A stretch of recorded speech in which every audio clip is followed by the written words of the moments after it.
side, play contain, make sure he can't get past you. And I think that's the way you beat this Ravens team. But I don't trust the Chargers here, especially playing all the way in Baltimore. We have some room to hedge here anyway. Probably just going to make a slight profit higher than the bet itself. But yeah, Chargers going into the Super Bowl, we're definitely going to be in for a decent amount of money. Now, the Colts at 100-1.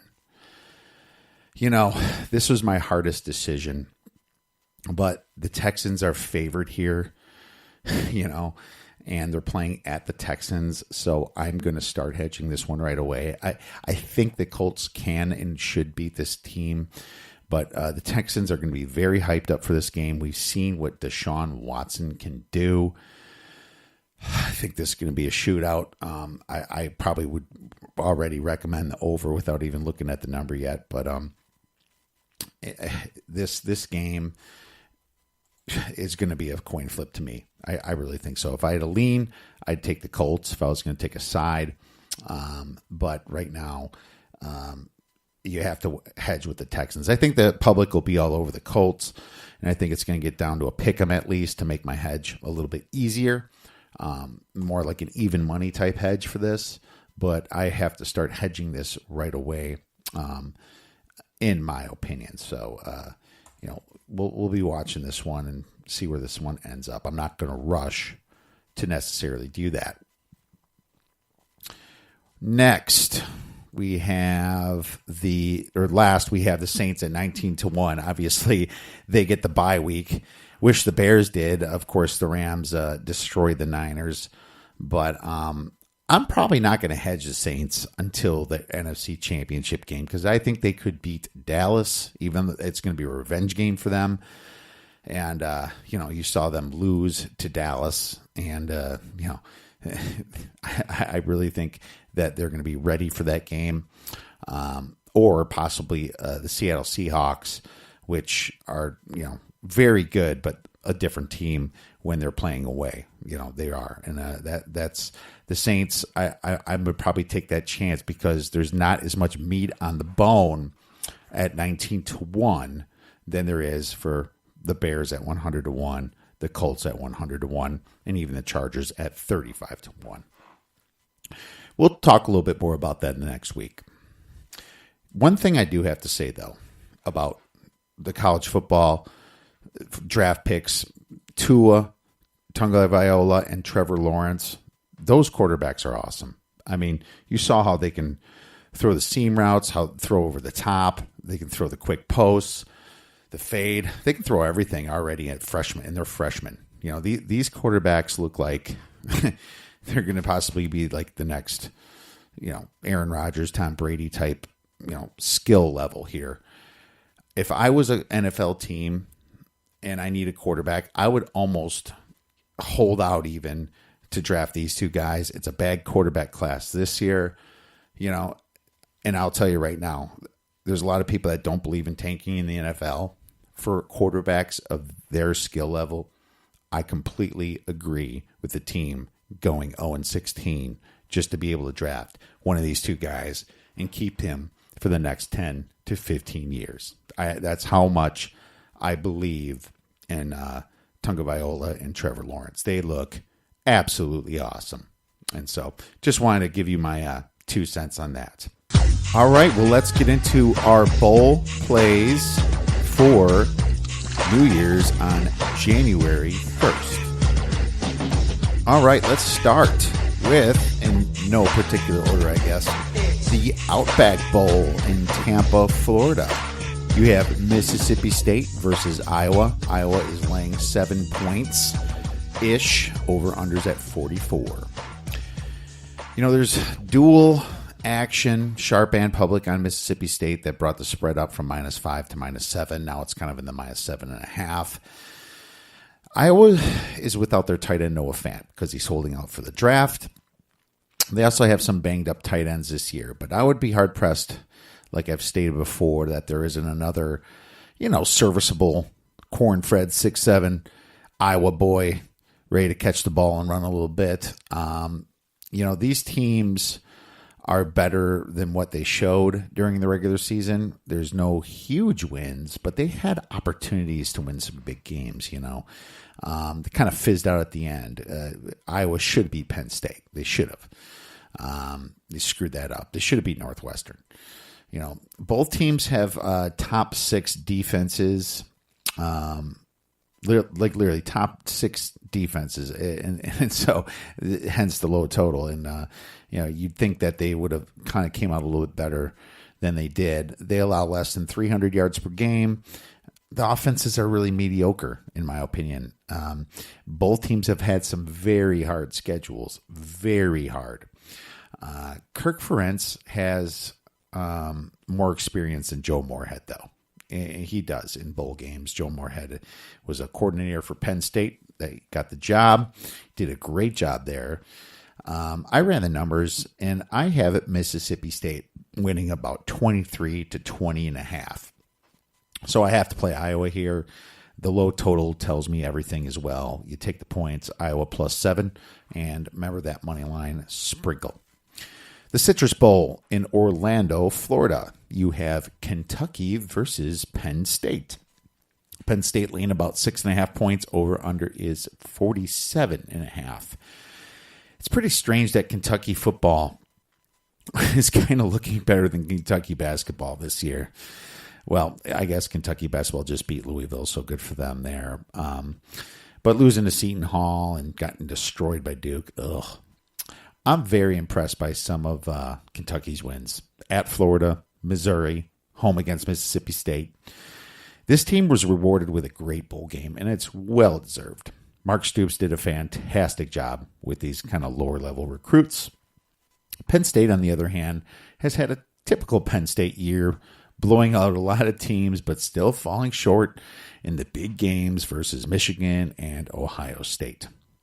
What I will say about the Nittany Lions is that they will be motivated for this game. James Franklin has an impressive 5-2 against the spread record in bowl games, and this will be Tracy McSorley's final game and final audition for the NFL. Penn State has quietly had a great defense, allowing only 4.7 yards per play in a very tough schedule. Kentucky gave up 5.2 on defense, so about a half yard more per play. I do like both running backs, Miles Sanders for Penn State, and he's a 5-star guy. Benny Snell of Kentucky is going to be playing in the NFL too. I just think the Nittany Lions are better at stopping the run. They only allow 4 yards per carry. Penn State has had a more explosive offense than the Wildcats. They average 6.2 yards per play to 5.7. The stats are screaming at me to take Penn State here. And the kicker is that McSorley is going to have a great game, and he's going to try to get to the NFL with it. Penn State -6.5. The Fiesta Bowl in Glendale, Arizona. You have Central Florida, undefeated for the last 2 years with a backup quarterback. Now that Mackenzie Milton's out, it's Mac versus LSU. LSU's laying 7.5 points, over under 55.5. Like I said before, it's a little too hard to cap this, especially with Mackenzie Milton out for Central Florida. One would think LSU should just be able to run the ball all over the Black Knights, with Central Florida allowing 4.8 yards per run on defense in the American Athletic Conference. That's not good at all. But like I said before, what's LSU's motivation? Do you think that they care if they lose this game like Auburn was embarrassed? I know Ed Orgeron would, but not sure about the players. The last podcast, if you heard it, we talked about a possible theory, a little crazy, but that LSU might want to stick it to the committee and SEC and just, kind of dog at this game. Well, not saying you should believe in that, but if you do, then you'd probably like the side of Central Florida. It's one thing I don't like is the spread. You take the plus 240 245 if you like that, or if you don't believe in that at all, you think LSU is going to come pumped out, take the -7.5 because LSU, like I said before, should be able to run all over this team. So, if it were me, I'm going to wait till I bet it anyway, just to test LSU's motivation. But, if both teams are very motivated for this, I think that LSU shouldn't even throw the ball and should just run the whole game covering that -7.5. So live betting situation, see how they run out of the into the field and see how the first couple plays go. Let's move right into the Rose Bowl in Pasadena, California. You have Ohio State versus Washington. Washington plus 7 points. It's around 6.5 or 7. Over-under is at 57.5. If you haven't been to a Rose Bowl, I highly recommend it. I've been to a couple of them myself, watching the Badgers. Great atmosphere. Awesome tailgating areas all in the grass there. It's beautiful with mountains all around you. Just make sure you don't plan on getting out of there too quick because there's really no close interstate or good roads there, and getting out of there can definitely take some time. But there probably hasn't ever been a cooler college football game that I've ever been to besides the Rose Bowl. It was awesome. So when Urban Meyer announced that he again is going to retire from college football, the line just went crazy, went right up to 7 points here. I even saw it 7.5 at a couple books. 83% of the tickets here are on Ohio State, and 89% of the money is as well. Okay. It's almost like Washington doesn't even deserve to play in this game, right? Washington's players must really hate their coach, Chris Peterson, here. The Huskies quarterback, Jake Browning, maybe he doesn't want to play in the NFL. I think this was a time where this was oversteamed for all the wrong reasons here. All the sarcasm aside, I actually do have Ohio State from a power ratings perspective about 8 points better than Washington. But if I was going to bet Ohio State, it isn't because of this whole Urban Meyer retiring thing. You don't know what the underclassmen think about Urban Meyer leaving. He's the one that recruited these kids, and now he's leaving them early. What do they think about that? Maybe the seniors think different about it, but hey, Nick Bosa wouldn't even finish the year because he wanted to be healthy for the NFL draft here. So, I think if you're going to bet Ohio State, don't do it because of that. One thing for sure, Ohio State's defense was not good. They allowed about 5.8 yards per play. Washington allowed only 4.6. Now, the Buckeyes edge out Washington at 6.7 yards per play on offense to the Huskies 6.1. So there's that. One thing that I found is that Washington has been a really terrible second half team. Really terrible. They rank 126 out of 130 teams at 8.2 points in the second half, while Ohio State ranks 4th at 21.8 points. Ohio State has a better points average in the first half too at 21-17.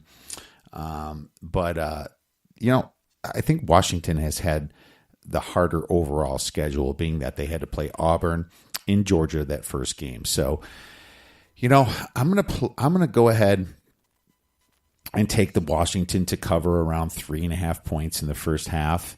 And I'm definitely going to be on Ohio State in the second half here. I think this is going to be one of these plays again. I think it sets up perfectly for it. I love it when the defenses have all the energy and then they start to kind of fade at the end. So Washington definitely has the better numbers on defense. I'm going to take them in the first half and Ohio State in the second. The Sugar Bowl in New Orleans, Louisiana. you have Texas versus Georgia. Georgia's laying 13 points.